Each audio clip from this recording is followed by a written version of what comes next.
باقاعدہ جو ثواب جاریہ والی چیزیں ان میں خود جیسے کہ ابھی حضرت ابو سعید خدری جن کا میں نے اس سے پہلے حوالہ دیا، انہی کی ایک حدیث پیغمبر اسلام سے اور بھی پیغمبر فرماتے ہیں اللہم صلی علی محمد کہ جو شخص بھی کتاب الہی میں سے کسی ایک آیت کا علم حاصل کرے یا علم دین کا ایک باب حاصل کرے اور دوسرے کو سکھا دے، یا جسے میں تھوڑا سا اس میں اپنا ذاتی اضافہ اور کر دوں، حدیث میں اضافہ نہیں کر رہا، چاہے وہ ایک شرعی مسئلہ ہی کسی کو کیوں نہ بتا دے، تو پروردگار قیامت تک اس کے ثواب کو بڑھاتا رہے گا بڑھاتا رہے گا بڑھاتا رہے گا، یعنی رکے گا ہی نہیں۔ آپ نے تو صرف ایک مسئلہ فقہ بتایا لیکن اس کا ثواب اتنا زیادہ بڑھتا جائے گا۔ ہم کیوں اتنا زیادہ بار بار آپ کے اوپر ایک زور زبردستی کرتے ہیں اور اکثر تلخی کی حد تک بھی بات پہنچ جاتی ہے؟ آپ لوگ سوچتے ہوں گے پتہ نہیں ہمارے پیچھے ڈنڈا لے کے کیوں یہ لوگ پڑ گئے، لیکن صرف اس وجہ سے کہ اس چیز سے واقف ہیں، علماء سے باقاعدہ سامنے بیٹھ کر چیزوں کا استفسار کر چکے ہیں اور کہا کہ اس سے بڑھ کر کوئی ثواب کا کام پوری کائنات میں ہے ہی نہیں، علوم آل محمد کو لوگوں تک پہنچانا، اس سے بڑھ کر کوئی ثواب کا کام نہیں۔ تو بہرحال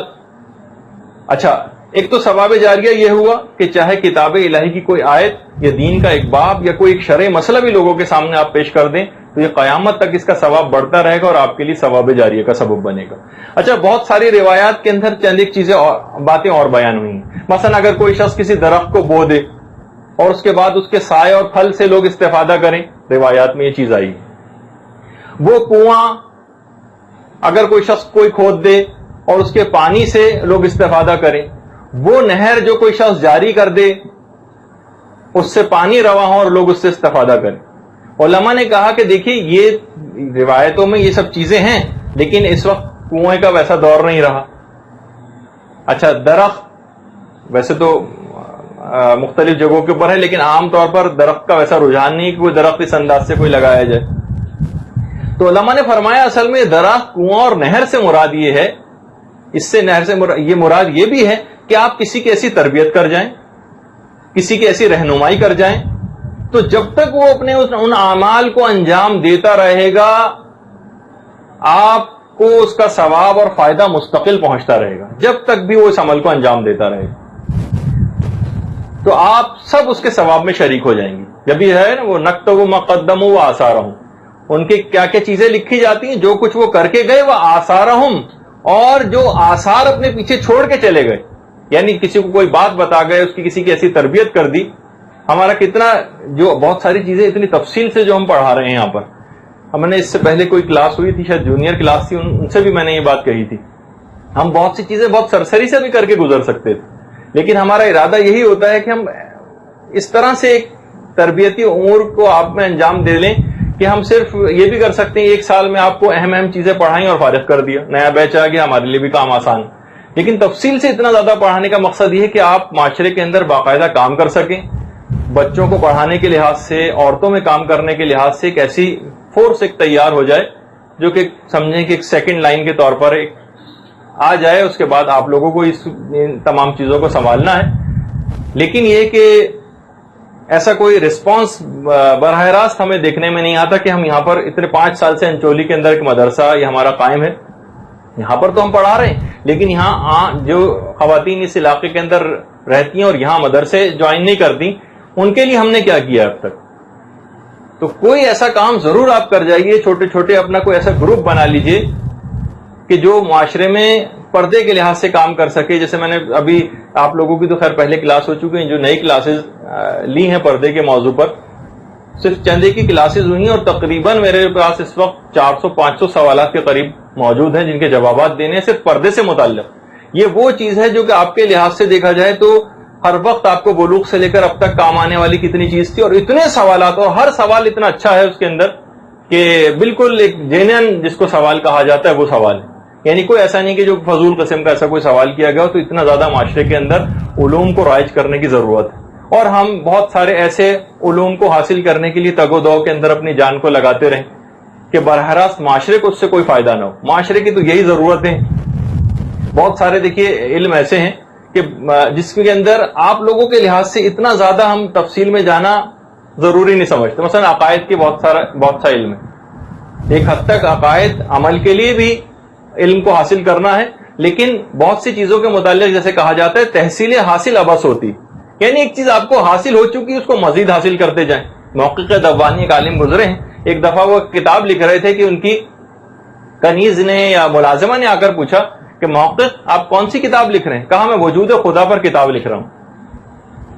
فوراً اس ملازمہ نے ایک آیت پڑھی، کیا زمین و آسمان کے بنانے والے میں بھی کسی کو شک ہو سکتا ہے؟ محقق دبانی نے اسی وقت اپنے قلم کو توڑ دیا، کہا واقعی میں کس فضول ایک بات کے اندر اپنے وقت کو ضائع کرنے جا رہا تھا، مجھے اور کام کرنے چاہیے جس میں کسی کو شک ہی نہیں، اس کے اندر اتنا محنت کرنے کی کیا ضرورت؟ تو معاشرے کے دیکھیے مسائل یہ، اس کے اندر کام کرنے کی زیادہ سے زیادہ ضرورت ہے۔ تو بہرحال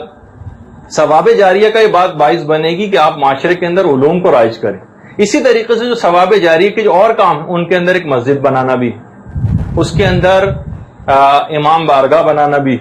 اور سب سے بڑھ کر جس کی آج کل ضرورت ہے وہ مدرسہ بنانا بھی۔ مدرسہ دیکھیے، بعض اوقات لوگوں کے دماغ میں اس مدرسے کی ایک اتنی توہین اور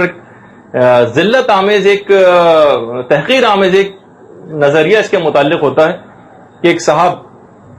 جو کہ شاید ارب پتی ہیں، ان سے کسی نے، ہمارے ایک ہمدرد نے جا کے کہتی ہے بھائی مدرسے کے لیے ایک اے سی کی ضرورت ہے، بہت شدید گرمی ہے اور سب کچھ، اگر آپ کوئی ڈونیشن دے سکیں۔ تو انتہائی حیرانگی کا، انہوں نے کہا اسٹرینج، اب یہ بھی نوبت آنے لگی، اب یہ اشیاء مدرسوں کے اندر بھی ہونے لگی ہیں کہ اے سی لگنے لگے۔ تو اس سے آپ اندازہ لگائیں کہ ایک اندرونی تحقیر، چاہے ان کے گھر کے باتھ روم میں بھی اے سی لگا ہوا ہے، لیکن اس کے باوجود وہ مدرسے کے اندر اس چیز کو عیاشی سمجھتے ہیں کہ یہاں پر کوئی اے سی لگایا جائے۔ تو بہرحال اسی طریقے سے وہ تمام افراد کے جو مدارس کو قائم کرتے ہیں، مدرسے کے اندر کوئی تعاون کرتے ہیں، اشاعت علم، مدرسے سے مراد اشاعت علم ہے، یہاں پہ نہ کوئی رہتا ہے، نہ سوتا ہے، نہ اس جگہ سے کوئی استفادہ کرتا ہے، آپ لوگوں کے لیے اور ایک اشاعت علم کے لیے ایک چیز مخصوص ہے۔ تو بہرحال اس کے اندر اپنی توانائیوں کو لگانا۔ اسی طریقے سے جو ثواب جاریہ والی جو چیزیں ہیں، اس کے اندر ویسے تو روایات میں ہے کہ جس شخص نے قرآن کو اپنے ہاتھوں سے لکھا ہو یا بہرحال چھپوایا ہو، یہ میں نے خود اپنی طرف سے اضافہ کیا ہے اس کے اندر، بہرحال روایت میں کہ جو قرآن کو لکھے، لیکن لکھے یا چھپوائے۔ اسی طریقے سے الگ سے اس بات کو بیان کیا کہ جو علوم کی شمع کو روشن کرے، علوم کی شمع کو جو روشن کرے، یہ بھی ثواب جاریہ والی چیز شمار ہوگی۔ اسی طریقے سے ثواب جاریہ میں اولاد صالح بھی آ جاتی، اولاد صالح، نیک اولاد، ایسی تربیت کوئی شخص کر کے چلا جائے اپنی اولاد کی کہ بس اس کا ایک دماغ شروع سے بنا جائے۔ میں نے جب تربیت اولاد کی کلاسز ہوئی تھی تو اس وقت بھی ایک بات کہی تھی کہ تربیت کا امور بہت شروع سے، یعنی ابتدا اس کی بہت پہلے سے ہو جاتی، بلکہ شاید ہم نے کہا تھا کہ انتخاب ہمسر سے اس کی ابتدا ہو جاتی، لیکن اس کے بعد بھی بچے کی تربیت میں شروع کے دنوں کو ضائع نہیں کرنا چاہیے۔ کہا جاتا ہے، اور علماء کا بھی جملہ ہے جنہوں نے اس موضوع پہ کام کیا ہے، کہ 4 سال کی عمر میں بچے کی شخصیت مکمل ہو چکی ہوتی، اس کے بعد بہت مشکل ہے کہ آپ اس کی شخصیت کے اندر کوئی تبدیلی پیدا کر سکیں۔ البتہ کوئی مایوس ہو کے بھی نہیں بیٹھنا چاہیے، کوشش اپنی کرتے رہنا چاہیے، لیکن بہرحال ایک عمومی قانون یہ ہے کہ 4 سال کی عمر میں اس کی شخصیت مکمل ہو جاتی ہے، پہلے جو کرنا چاہے کر دیجئے اس کے ساتھ۔ کوہرا، جیسے امام کا جملہ نہیں ہے کہ بیٹا حسن، میں نے تم کو کوہرا کاغذ پایا اور خود لکھ دیا اس سے پہلے کہ کوئی تم پر لکھ دے۔ تو وہی والی بات ہے کہ اس عمر کے اندر بچوں کے اوپر آپ کام کر جائے گی۔ جو چھوٹے بچوں کا ہم اس کے اوپر اتنا زیادہ، آپ سے بھی زیادہ اب ان کے اوپر توجہ اسی وجہ سے دے رہے ہیں کہ ہمیں اس کے اثرات، ثمرات وہ ایک مستقبل کے اندر نظر آ رہے ہیں۔ بڑوں کو تبدیل کرنا بہت مشکل کام ہوتا ہے، لیکن بچوں کو جس جگہ آپ صحیح ایک دفعہ سمت اور ایک ٹریک دے دیں تو آئندہ آنے والا زمانہ بہت خطرناک ایک زمانہ ان لوگوں کے لیے آنے والا ہے۔ ابھی سے ان کی بنیادیں مستحکم ہوں گی تو آگے ایک صحیح مومن کے طور پر معاشرے کے اندر کارآمد بن سکیں گے۔ حضرت عیسیٰ ایک دفعہ گزر رہے تھے، روایت میں ہے، اور دیکھا کہ ایک قبر کے اوپر عذاب ہو رہا ہے۔ جب واپس آئے تو دیکھا کہ عذاب برطرف ہو گیا، تو اپنے اصحاب سے فرمایا کہ اس صاحب قبر کا ایک بیٹا تھا، اس نے ایک راستے کو درست کر دیا، یعنی روڈ بنوا دی ایک جگہ پر، اور ایک یتیم کو پناہ دے دی، بس اس کی وجہ سے یہ مردہ بخشا گیا۔ امام حسن اور امام حسین علیہ الصلوۃ والسلام، اللہم صلی علی محمد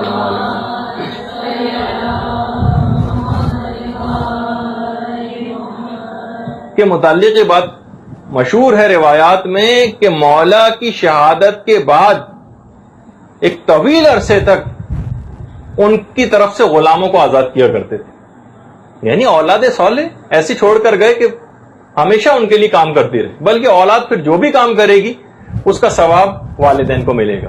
اچھا, جہاں جب ہم یہ ثواب جاریہ کی بات کرتے ہیں وہاں ہمیں عذاب جاریہ کی بھی بات کرنا پڑتی ہے. جو کوئی ایسی گناہ والی چیز چھوڑ جائے, اور اس کے اندر بالکل سامنے کی مثال دے دوں,